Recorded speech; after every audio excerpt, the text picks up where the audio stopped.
Hello শিক্ষার্থীরা, আশা করি তোমরা সবাই অনেক অনেক ভালো আছো।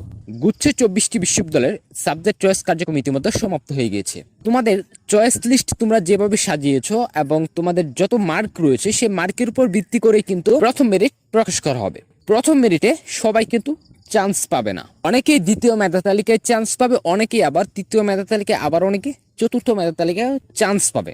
যদি বা সর্বশেষ পর্যায়ে গিয়ে আরো আসন ফাঁকা থাকে সেই ক্ষেত্রে উপমেরিট প্রকাশ করবে, উপমেরিটেও অনেকের চান্স হবে। সো আসলে প্রশ্ন হচ্ছে যে মেরিট যত বেশি প্রকাশ করা হবে তত কি কম মার্কের শিক্ষার্থীরা ভর্তি হওয়ার জন্য সুযোগ পাবে কিনা। শিক্ষার্থী বন্ধুরা, এখানে একটা ব্যাপার রয়েছে যে কম মার্কের শিক্ষার্থীরা বেশি মেরিট প্রকাশ করলে চান্স পাবে, এটা আসলে সম্ভব।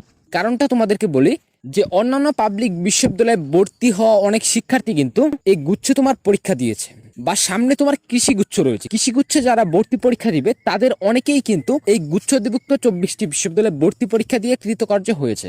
যদিও বা তাদের সাবজেক্ট এবং বিশ্ববিদ্যালয় পছন্দ না হলেও অনেকেই কিন্তু ভর্তি নিশ্চয়ন করে ফেলবে।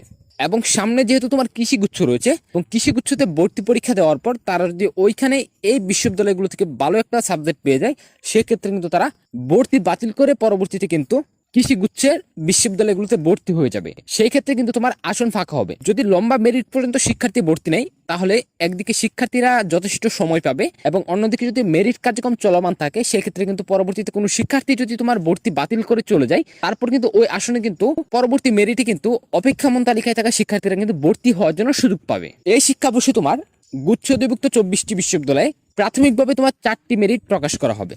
4টি মেরিটে যদি আসন পরিপূর্ণ না হয় সেক্ষেত্রে পরবর্তীতে তোমাদের জন্য বিশেষ মেরিট বা অন্য কোনো ব্যবস্থা করা হবে। যেভাবে আসনগুলো পরিপূর্ণ করা যাবে ঠিক সেই নিয়মেই তোমাদেরকে কিন্তু ভর্তি নেওয়া হবে। তবে বিশ্ববিদ্যালয়গুলোতে তোমার আসন ফাঁকা রেখে কিন্তু কখনোই ভর্তি কার্যক্রম সমাপ্ত করা হবে না। তাই তোমাদের যত বেশি মেরিট প্রকাশ করা হবে ঠিক তত কম মার্কের শিক্ষার্থীরা কিন্তু ভর্তি হওয়ার জন্য সুযোগ পাবে। যদি কোনো শিক্ষার্থীরা ভর্তি বাতিল করে সেই ক্ষেত্রে কিন্তু পরবর্তী মেরিটে কিন্তু অপেক্ষামান তালিকায় থাকা শিক্ষার্থীরা ভর্তি হওয়ার জন্য সুযোগ পাবে। যদি তোমার 4টি মেরিটে তোমার শিক্ষার্থী ভর্তি নেওয়া শেষ হয়ে যায় সেক্ষেত্রে সবগুলো বিশ্ববিদ্যালয় তোমার একত্রে ভর্তি কার্যক্রম সমাপ্ত করবে এবং একসাথে ক্লাস কার্যক্রম শুরু হবে।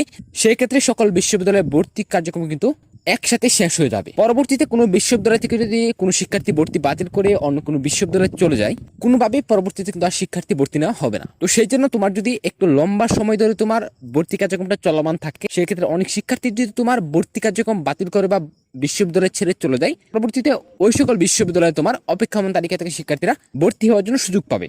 গত শিক্ষাবর্ষে তোমার গুচ্ছে তোমার 4-500 আসন ফাঁকা রেখে কিন্তু ভর্তি কার্যক্রম সমাপ্ত করে দেওয়া হয়েছিল এবং পরবর্তীতে যেহেতু লম্বা সময় ধরে তোমার ভর্তি কার্যক্রম চলমান ছিল পরবর্তীতে কিন্তু 400-500 আসনে কিন্তু তোমার শিক্ষার্থী ভর্তি নেওয়া হয়নি এবং দেখা গেছে তোমার 6টি মেরিটেও কিন্তু আসন পরিপূর্ণ করতে পারেনি। তবে এই শিক্ষাবর্ষে কিন্তু তার ব্যতিক্রমও হয়ে যেতে পারে, কারণ এই যে এই সমস্যাগুলো যে মাইগ্রেশনে তোমার সমস্যা থাকে এবং লম্বা সময় ধরে তোমার ভর্তি কার্যক্রম চলমান থাকে, শিক্ষার্থী ভর্তি নিতে দেরি হয়, এই বিষয়গুলো কিন্তু সমাধান করার জন্য কিন্তু গত শিক্ষাবর্ষে কিন্তু অনেক চাপাচাপি হয়েছে যে এই সমস্যাগুলোর কারণে কিন্তু অনেক বিশ্ববিদ্যালয় কিন্তু গুচ্ছ থেকে বেরিয়ে যাওয়ার জন্য চেষ্টা করেছিল।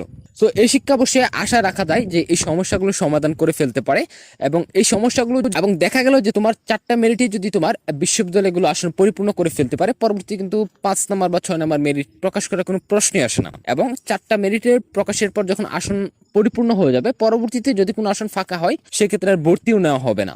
যদি 5 থেকে 6টি মেরিট প্রকাশ করে তাহলে তোমার মোটামুটি কম মার্কের শিক্ষার্থীরাও কিন্তু ভর্তি হওয়ার জন্য সুযোগ পাবে। তবে তোমার কোন বিশ্ববিদ্যালয়ে কাট মার্কস কত এবং কত মেরিট পর্যন্ত তোমার টানতে পারে আর সেই বিষয়ে কিন্তু বিস্তারিত ভিডিও দেওয়া রয়েছে আমাদের চ্যানেলে, চাইলে তোমরা সেই ভিডিওগুলো কিন্তু দেখে আসতে পারো। এবং এই শিক্ষাবর্ষে তোমরা নিচে দেখতে পাচ্ছ যে কোন বিশ্ববিদ্যালয়ে তোমার কতগুলো আবেদন জমা পড়েছে। এগুলো তোমার হচ্ছে 100% এগুলোর উপর বিশ্বাস করা যাবে না বা এগুলোর উপর নির্ভর করা যাবে না, তবে তোমরা এখান থেকে একটা ধারণা নিতে পারো।